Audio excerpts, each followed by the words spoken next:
Hi, I'm Carissa Van Winkle, and this is for my buddy, Cece. So this was my favorite book when I was um, younger. It's called Miss Nelson is Back by Harry Allard.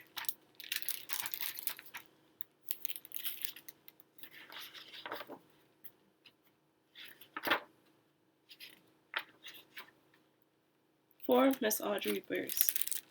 One Friday, Miss Nelson told her class that she was going to have her tonsils out. "I'll be away next week," she said, "and I expect you to behave." "Yes, Miss Nelson," said the kids in 207. Where's Miss Nelson and the kids? But at recess, it was another story. "Wow," said the kids. "While Miss Nelson is away, we can really act up." "Not so fast," said a big kid from 309. "Haven't you heard of Viola Swamp?" "Who?" said Miss Nelson's kids. "Miss Swamp is the meanest substitute in the whole world," said the big kid. "Nobody acts up when she's around." "Ooh," said Miss Nelson's kids. "She's a real witch," said the big kid. "Ooh," said Miss Nelson's kids. "I'll just bet you get the swamp," said the big kid. Ooh, there's them talking to the big kid.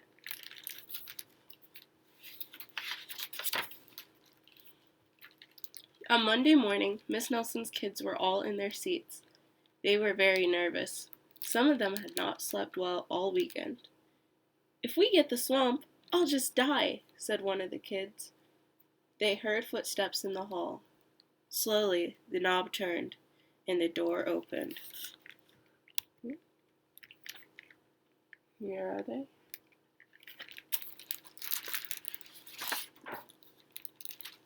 It was Mr. Blansworth, the principal. "I shall personally take over this class," he said. Miss Nelson's kids were so relieved, but they soon learned that Mr. Blansworth was not a lot of fun. There's the kids. There's Mr. Blansworth. All morning, Mr. Blansworth tried to amuse the class with his corny card tricks. "Oh, brother," said the class. That afternoon, Mr. Blansworth showed the class his favorite shadow picture. "This is kid stuff," said the class. Here they are. The next day, Mr. Blansworth demonstrated his favorite bird calls. They were not a success. And for 2 days, Mr. Blansworth showed slides of his goldfish, Lucille. Miss Nelson's kids had never been so bored.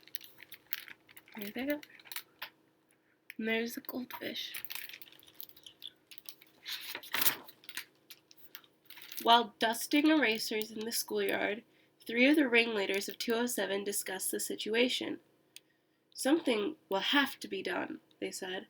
"We must get rid of Blansworth." And they hatched a plot. Them dusting. After school, they painted and sewed and borrowed some old clothes. And they practiced some very difficult stunt work in the backyard. There's some practicing.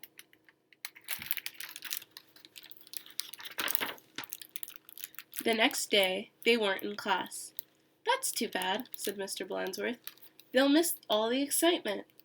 Mr. Blansworth was about to show the class his collection of ballpoint pens from all over the world when someone came to the door.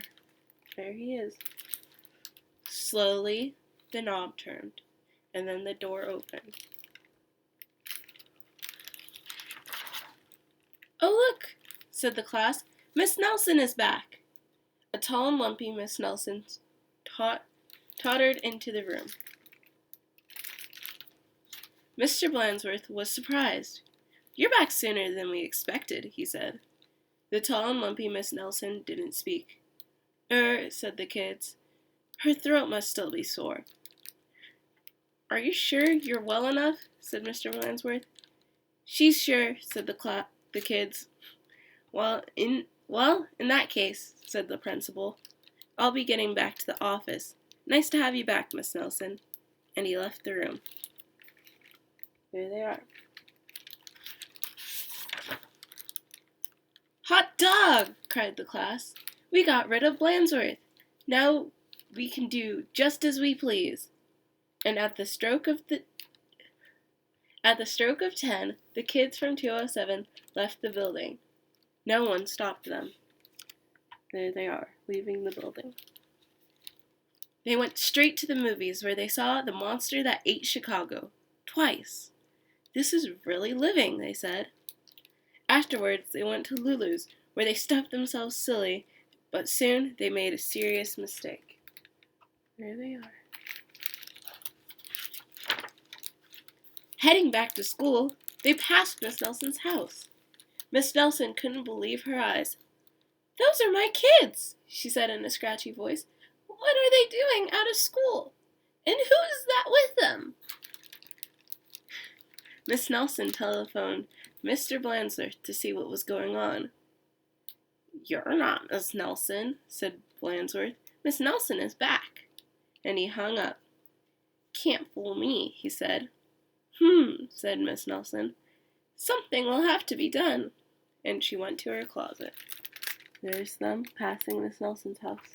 And there's the conversation they had.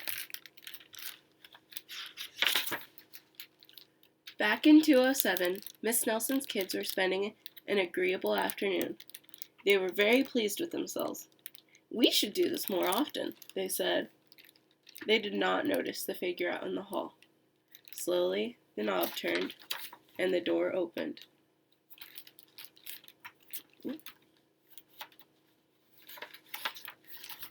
There's them chilling in the classroom, and there's somebody in the doorway.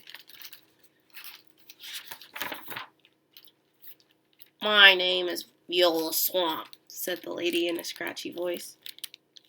"Yipes!" cried the kids. "The swamp!" "That's right," said Miss Swamp. "And I'm here to whip this class into shape. Get back to those desks on the double."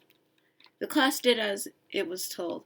The big kid from 309 was certainly right. Miss Swamp was a real witch. There's Miss Swamp, and there's the class. She knew how to get results. The class did a whole week's worth in no time. "We shouldn't have gotten rid of Blansworth," they said. "Pipe down," said the Swamp. Just then, something under a desk attracted her attention. It was a mask. "Aha!" said Miss Swamp. "So that's your little game."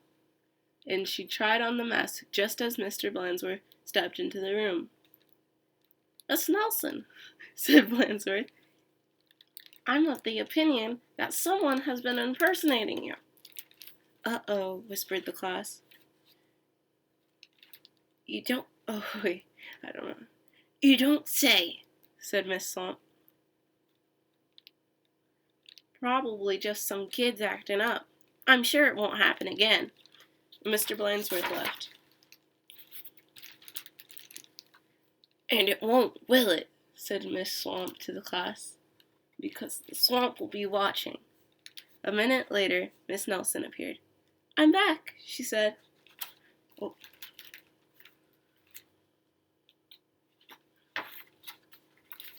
Here's the class doing all their work. There's Miss Nelson talking to Mr. Blansworth. There's Miss Swamp leaving. And there's Miss Nelson.